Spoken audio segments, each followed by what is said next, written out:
The Outsiders, Chapter 6. Johnny gagged, and I almost dropped my hot fudge sundae. Cherry? We both said at the same time. The Soch? Yeah, Dally said. She came over to the vacant lot the night Two Bit was jumped. Shepard and some of his outfit and us were hanging around there when she drives up in her little stingray. That took a lot of nerve. Some of us was for jumping her then and there, her being the dead kid's girl and all, but Two Bit stopped us. Man, next time I want a broad, I'll pick up my own kind. Yeah, Johnny said slowly. And I wondered if, like me, he was remembering another voice, also tough and just deepening into manhood, saying, next time you want a broad, pick up your own kind. It gave me the creeps. Dally was going on. She said she felt the whole mess was her fault, which it is, and that she'd keep up with what was coming off the Socs in the rumble and would testify that the Socs were drunk and looking for a fight and that you fought back in self-defense. He gave a grim laugh. That little gal sure does hate me. I offered to take her to the dingo for a Coke, and she said, no, thank you, and told me where I could go in very polite terms. She was afraid of loving you, I thought. So, Cherry Valance, the cheerleader, Bob's girl, the Soc, was trying to help us. No, it wasn't Cherry the Soc who was helping us. It was Cherry the dreamer who watched sunsets and couldn't stand fights. It was hard to believe a Soc would help us, even a Soc that dug sunsets. Dally didn't notice. He had forgotten about it already. Man, this place is out of it. What do they do for kicks around here? Play checkers? Dally surveyed the scene without interest. I ain't never been to the country before. Have you two? Johnny shook his head, but I said, Dad used to take us all hunting. I've been in the country before. How'd you know about the church? I got a cousin that lives around here somewheres. Tipped me off that it'd make a tough hideout in case of something. Hey, Pony Boy, I heard you was the best shot in the family. Yeah, I said. Derry always got the most ducks, though. Him and Dad. Soda and I goofed around too much, scared most of our game away. I couldn't tell Dally that I hated to shoot things. He'd think I was soft. That was a good idea. I mean, cutting your hair and bleaching it. They printed your descriptions in the paper, but you sure wouldn't fit 'em now. Johnny had been quietly finishing his fifth barbecue sandwich, but now he announced, "We're going back and turn ourselves in." It was Dally's turn to gag. Then he swore a while. Then he turned to Johnny and demanded, "What?"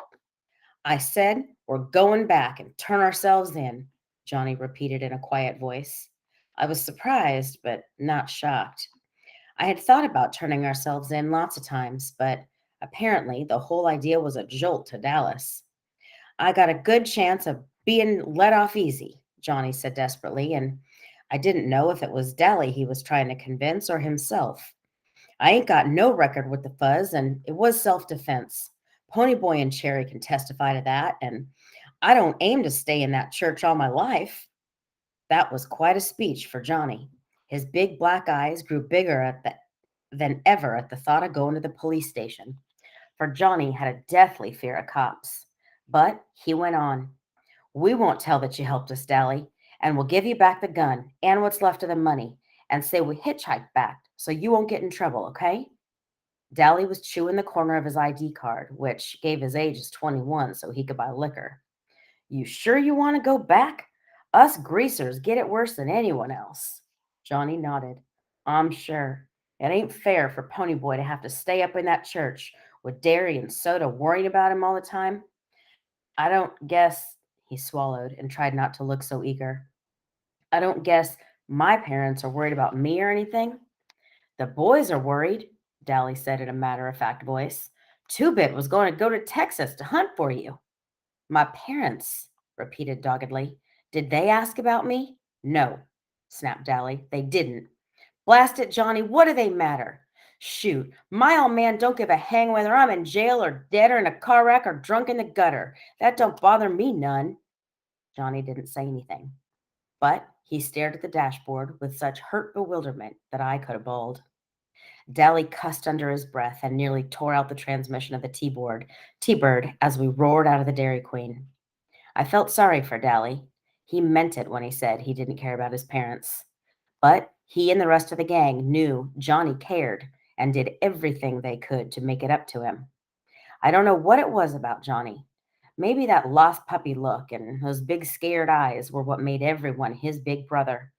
But they couldn't, no matter how hard they tried, take the place of his parents. I thought about it for a minute.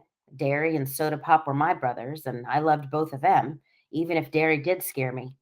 But not even Soda could take Mom and Dad's place. And they were my real brothers, not just sort of adopted ones. No wonder Johnny was hurt because his parents didn't want him. Dally could take it. Dally was of the breed that could take anything because he was hard and tough. And when he wasn't, he could turn hard and tough.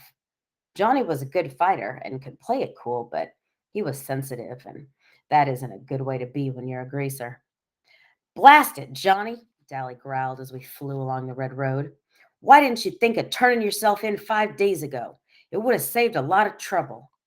I was scared, Johnny said with conviction. I still am.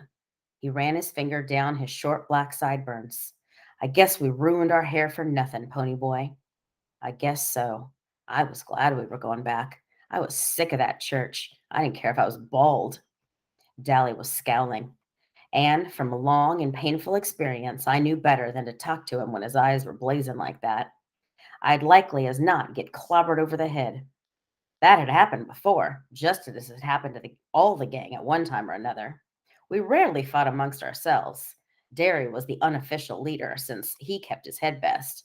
Soda and Steve had been best friends since grade school and never fought. And Two-Bit was just too lazy to argue with anyone. Johnny kept his mouth shut too much to get into arguments, and nobody ever fought with Johnny. I kept my mouth shut too, but Dally was a different matter. If something beefed him, he didn't keep quiet about it. And if you rubbed him the wrong way, look out. Not even Derry wanted to tangle with him. He was dangerous. Johnny just sat there and stared at his feet. He hated for any one of us to be mad at him. He looked awful sad. Dally glanced at him out of the corner of his eye. I looked out the window. Johnny, Dally said in a pleading high voice, using a tone I had never heard from him before. Johnny, I ain't mad at you. I just don't want you to get hurt. You don't know what a few months in jail can do to you. Oh, blast it, Johnny. He pushed his white blonde hair back out of his eyes. You'll get hardened in jail. I don't want that to happen to you, like it happened to me. I kept staring out the window at the rapidly passing scenery, but I felt my eyes getting round. Dally never talked like that. Never. Dally didn't give a Yankee dime about anyone but himself, and he was cold and hard and mean. He never talked about his past or being in jail that way. And if he talked about it at all, it was to brag. And suddenly I thought of Dally in jail at the age of 10, Dally growing up in the streets. Would you rather have me living in hideouts for the rest of my life? Always on the run? Johnny asked seriously. If Dally had said yes, Johnny would have gone back to the church without hesitation. He figured Dally knew more than he did, and Dally's word was law.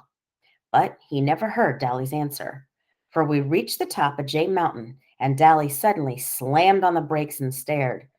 Oh, glory, he whispered. The church was on fire. Let's go see what the deal is, I said, hopping out. What for? Dally sounded irritated. Get back in here before I beat your head in.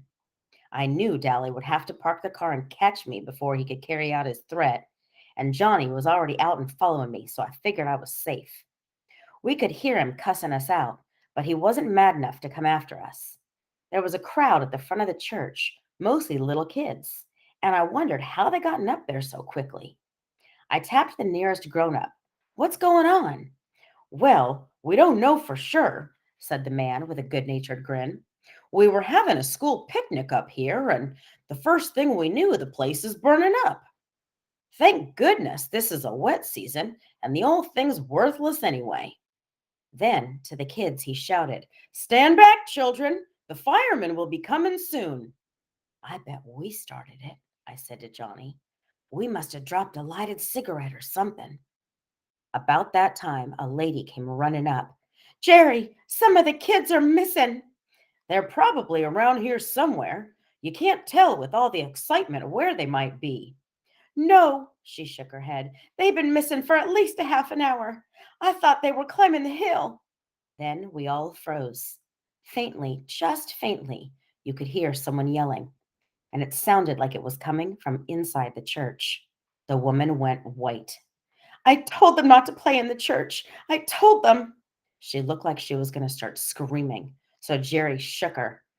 I'll get them. Don't worry. I started at a dead run for the church, and the man caught my arm. I'll get them. You kids stay out. I jerked loose and ran on. All I could think was, we started it. We started it. We started it. I wasn't about to go through that flaming door, so I slammed a big rock through a window and pulled myself in. It was a wonder I didn't cut myself to death now that I think about it. Hey, Pony Boy! I looked around, startled. I hadn't realized Johnny had been right behind me all the way. I took a deep breath and started coughing. The smoke filled my eyes and they started watering. Is that guy coming? Johnny shook his head. The window stopped him. Too scared? Nah, Johnny gave me a grin. Too fat. I couldn't laugh because I was scared I'll drown in the smoke. The roar and the crackling was getting louder, and Johnny shouted the next question. Where's the kids? In the back, I guess, I hollered, and we started stumbling through the church. I should be scared, I thought, with an odd, detached feeling, but I'm not. The cinders and embers began falling on us, stinging and smarting like ants. Suddenly, in the red glow and the haze, I remembered wondering what it was like in a burning ember, and I thought, now I know. It's a red hell. Why aren't I scared? We pushed open the door to the back room and found 4 or 5 little kids, about 8 years old or younger, huddled in a corner. One was screaming his head off, and Johnny yelled, Shut up! We're going to get you out! The kid looked surprised and quit hollering. I blinked myself. Johnny wasn't behaving at all like his old self. He looked over his shoulder and saw that the door was blocked by flames, then pushed open the window and tossed out the nearest kid. I caught one quick look at his face. It was red marked from falling embers and sweat streaked, but he grinned at me. He wasn't scared either. That was the only time I can think of when I saw him without that defeated, suspicious look in his eyes. He looked like he was having the time of his life.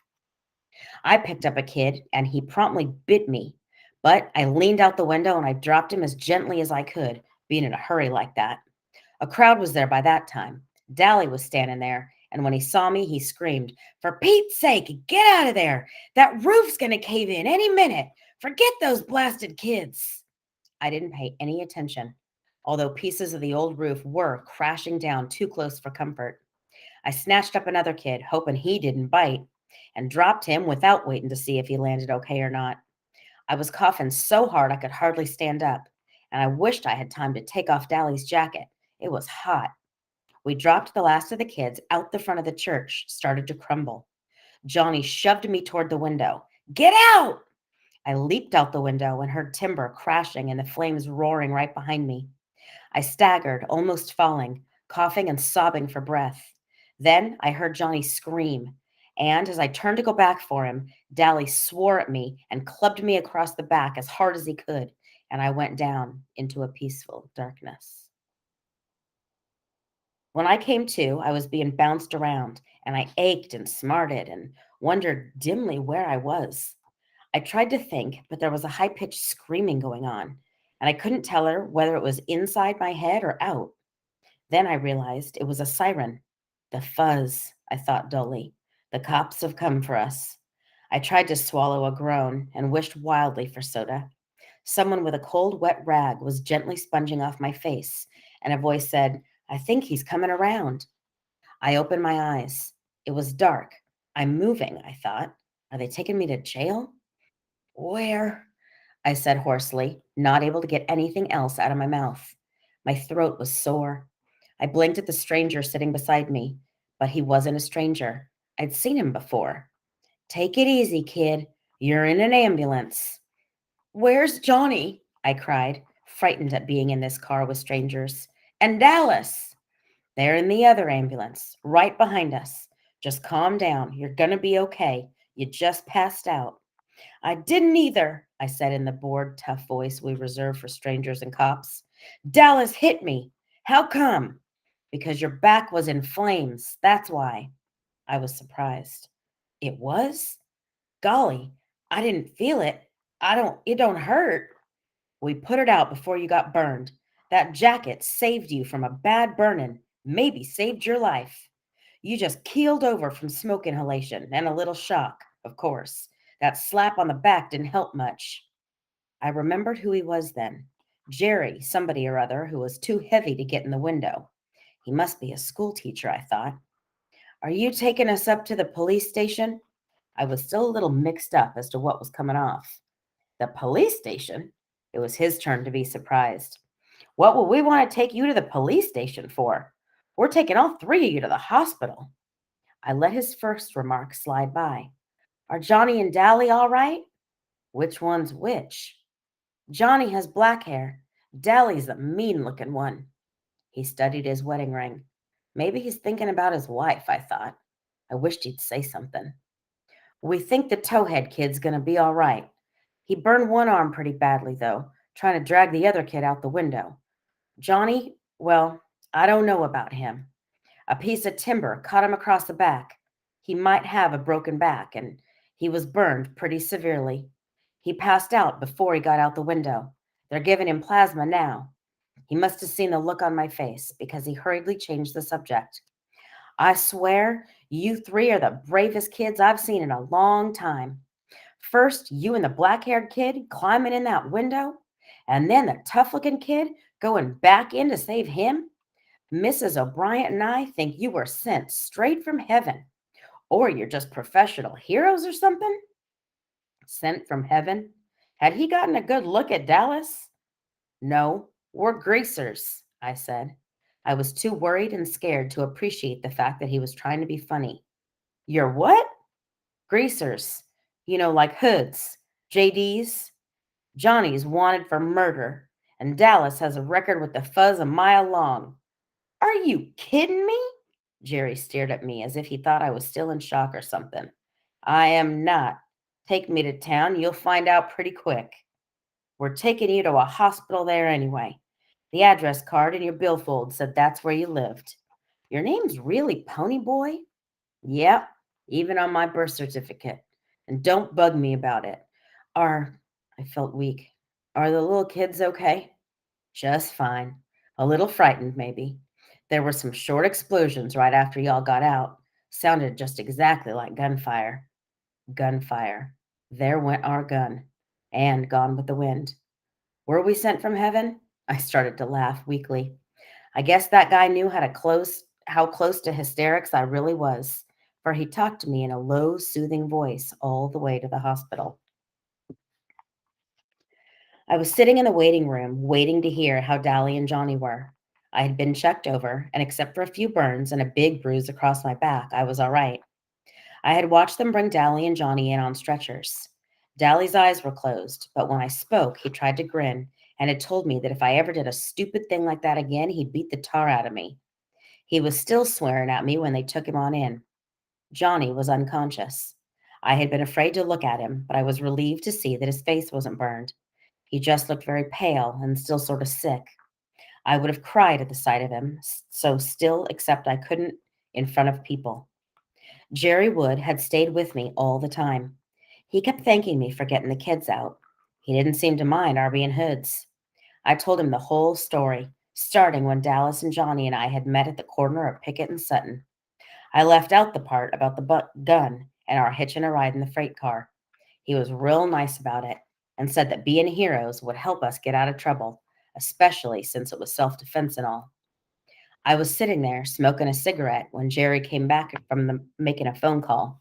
He stared at me for a second. You shouldn't be smoking. I was startled. How come? I looked at my cigarette. It looked okay to me. I looked around for a no smoking sign and couldn't find one. How come? Why, Jerry stammered, you're too young. I am. I had never thought about it. Everyone in our neighborhood, even the girls, smoked, except for Derry, who was too proud of his athletic health to risk a cigarette. We had all started smoking at an early age. Johnny'd been smoking since he was 9. Steve started at 11. So no one thought it unusual when I started. I was the weed fiend in my family. Soda smokes only to steady his nerves or when he wants to look tough. Jerry simply sighed, then grinned. There are some people here to see you. Claim to be your brothers or something? I leaped up and ran for the door, but it was already open, and Soda had me in a bear hug and was swinging me around. I was so glad to see him I could have bawled. Finally, he set me down and looked at me. He pushed my hair back. Oh, Pony Boy, your hair! Your tough, tough hair! Then I saw Derry. He was leaning in the doorway, wearing his olive jeans and black t-shirt. He was still tall, broad-shouldered Derry, but his fists were jammed in his pockets and his eyes were pleading. I simply looked at him. He swallowed and said in a husky voice, Pony Boy. I let go of Soda and stood there for a minute. Derry didn't like me. He had driven me away that night. He had hit me. Derry hollered at me all the time. He didn't get a hang about me. Suddenly I realized, horrified, that Derry was crying. He didn't make a sound, but tears were running down his cheeks. I hadn't seen him cry in years, not even when Mom and Dad had been killed. I remembered the funeral. I had sobbed in spite of myself. Soda had broken down and bawled like a baby, but Derry had only stood there, his fists in his pocket, and that look on his face, the same helpless, pleading look that he was wearing now. In that second, what Soda and Dally and Two-Bit had been trying to tell me came through. Derry did care about me, maybe as much as he cared about Soda. And because he cared, he was trying too hard to make something of me. When he yelled, Pony, where have you been all this time? He meant, Pony, you've scared me to death. Please be careful because I couldn't stand it if anything happened to you. Derry looked down and turned away silently. Suddenly, I broke out of my daze. Derry, I screamed, and the next thing I knew, I had him around the waist and was squeezing the daylights out of him. Derry, I said, I'm sorry. He was stroking my hair, and I could hear the sobs racking him as he fought to keep back the tears. Oh, Pony, I thought we'd lost you, like we did Mom and Dad. That was his silent fear then, of losing another person he loved. I remembered how close he and Dad had been, and wondered how I could have ever thought him hard and unfeeling. I listened to his heart pounding through his t-shirt and knew everything was going to be okay now. I had taken the long way around, but I was finally home to stay.